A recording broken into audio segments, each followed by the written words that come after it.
Mishcon Academy digital sessions.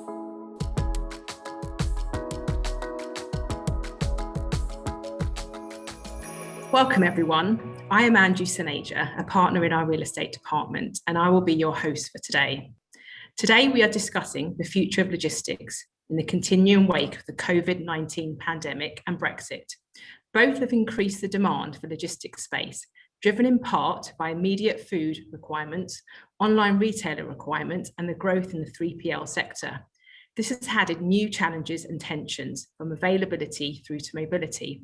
There are successes too, and unlike other sectors, 2020 was an outstanding year for UK logistics. The statistics in the property press speak for themselves and highlight that take-up of space at record levels, and there were 165 separate leasing transactions, with Amazon taking circa 25% of the space. 2020 also saw the largest UK warehouse investment deal, with Blackstone's acquisition of Prologis' portfolio for 473 million. Today we'll discuss some of the immediate and long-term implications and what the future is likely to hold for the logistics market. And I'm delighted to be joined by Matt Borelli, Vice President at PGIM Real Estate, Paul Hanley, a partner at Bridge Development Partners, Andrea Taverna-Turisan, CEO of Equites Property Fund. Last but by no means least is Eva van der Pluijm-Kok, Director of Research and Strategy at Prologis. So I'd like to direct the first question to Eva. So what, in your view, are some of the main trends for logistics that have been accelerated by the pandemic? I think the very obvious to everyone in the audience, because they're experiencing it on a daily basis, is, the acceleration of the e-commerce revolution. I think what's very important to realize with that is that it's not just about you shopping one time online just because you cannot shop in streets, but it's about those new adopters, like my parents shopping for groceries online and now having subscriptions, like constantly shopping online. And the second trend I think that's pretty significant is inventory levels that will rise. So something that we saw with some of our customers already pre-pandemic is that there was a move from just in time to just in case. So we've seen that, and we expect that about a 5 to 10% rise in inventories is pretty reasonable in the next coming years. Paul, what's your views? Yeah, I very much agree with Eva.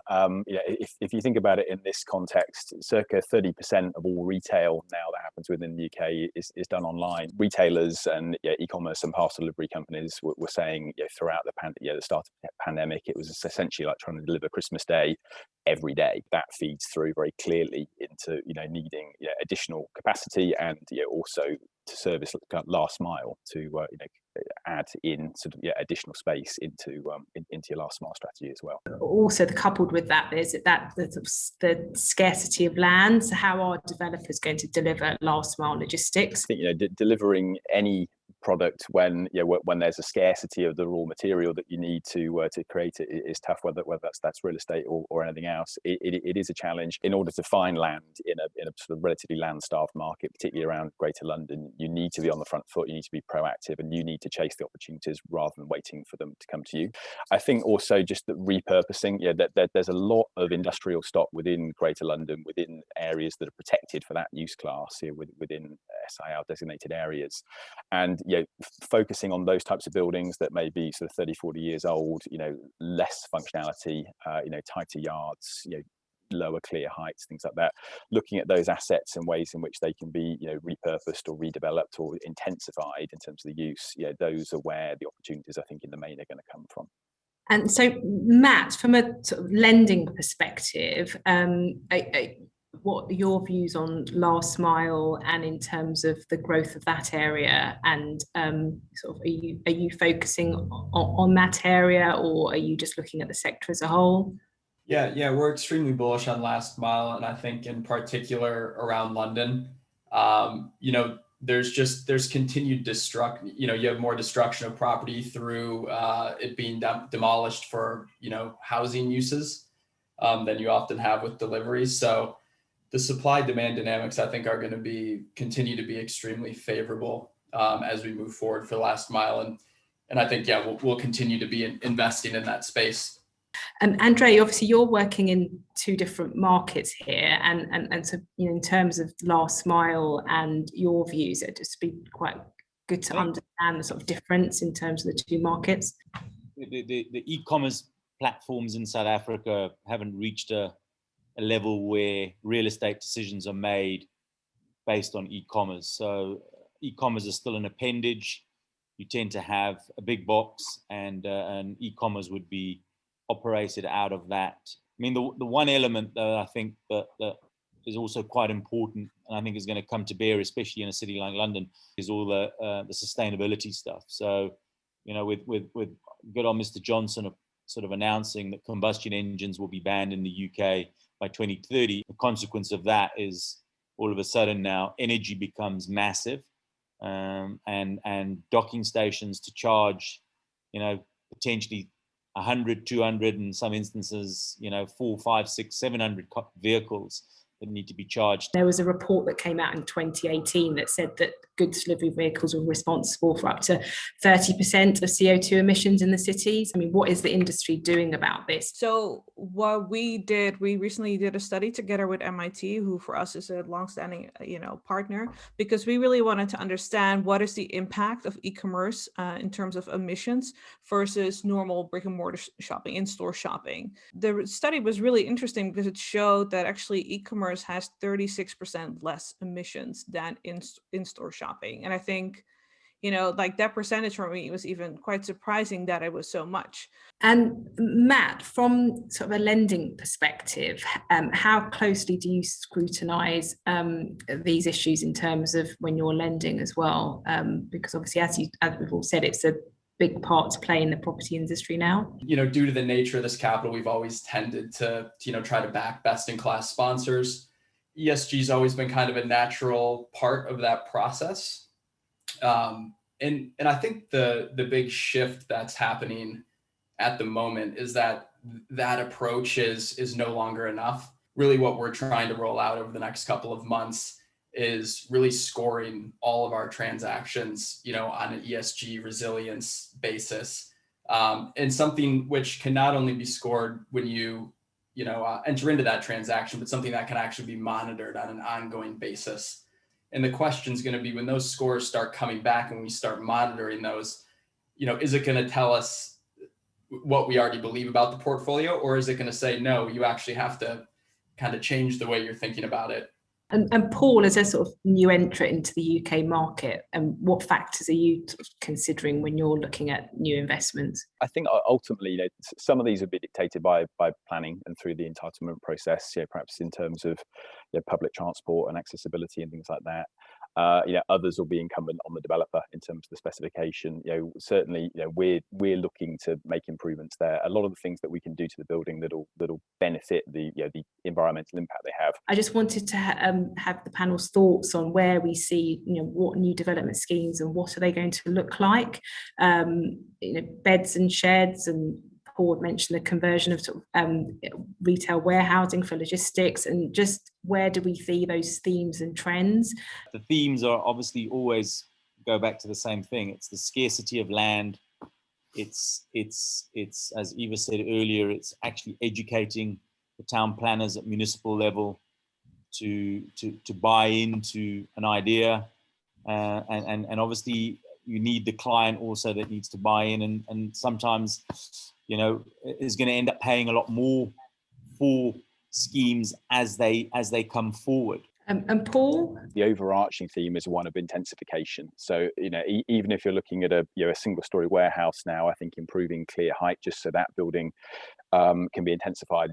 I think over and above that, the obvious would be multi-story warehousing, which is still very much within its infancy. Conversion of retail warehousing is something else. I think that subterranean is something that keeps coming up as well, more and more. I think that's tough, and from a sort of wellness perspective, it's difficult to put people in buildings with no natural light. But I think that there's a lot of different themes, but as I say, intensification is probably the overarching one.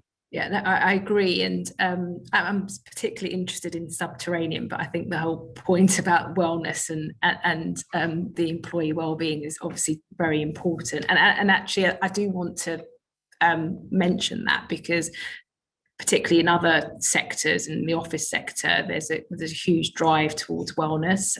And say for Andrea, for example, in terms of what you're doing and how you're satisfying consumer demands in terms of what your tenants are looking for? Obviously, the digitization of warehouses and the amount of technology that's going into some of them. I mean, some of the warehouses we're involved in at the moment are going to be predominantly mechanized and with very few people in them. So the essence of well-being becomes obviously a little bit less important. The fact that automation is rising in buildings, it's not necessarily that we see a lot of full automation coming in, but definitely partial automation. And that means that you have to attract high-skilled labor that is used to working in offices. These are people that, don't want to work under the shoddy circumstances that are sometimes found in warehouses. And it's actually one of the things that a lot of our customers have struggled with is actually attracting skilled labor. I mean, we for instance, in our completely mechanized warehouse that we have in South Africa, the engineers that run it are basically all live in Germany. So whilst I do agree with you that the skill level of people coming into these facilities is significantly higher than just a basic warehouse, it doesn't mean that those guys have to be physically on site. To some extent, it's replicating what you've seen happen in a lot of the offices over the past decade. So in a lot of the warehouses, in some of the warehouses with some of the tenants that are further along in this, you see pretty nice canteens, with different things to do. You see gyms, obviously natural light's been mentioned. So I think we're just going to continue to kind of move in that direction. I'm going to bring in a question from the panel. How quickly will the market take on pilotless drones? It just feels difficult, doesn't it? I think, is the reality. I mean, it sort of makes sense, but I think that there will be a lot of kind of jurisdictional issues and health and safety issues and things like that. Where do we see the technology going, and what other technologies are we seeing in new build developments in the logistics market? Like automation is definitely accelerating. It's been pretty low for a long time. I mean, automation is not per se something new. I think the fact that technology has advanced and it's become more affordable and to implement has really accelerated that adoption. I think what we're also really seeing is bigger focus on data and how to capture data and actually how to improve your supply chain efficiency and how to capitalize as much as you can on that data that's available in your warehouse. No panel discussion is complete without mentioning Brexit. So I do want your views on how we think Brexit will impact the sector, if at all. I think, though, the case for the positive impact that I've heard, and which I think will probably hold true, is I just think companies will likely hold more inventory, which will result in a greater requirement for warehouse space. And Andrea, so obviously investing into the UK. Ultimately, our view on it, I mean, the UK market is generally a consumption-led market.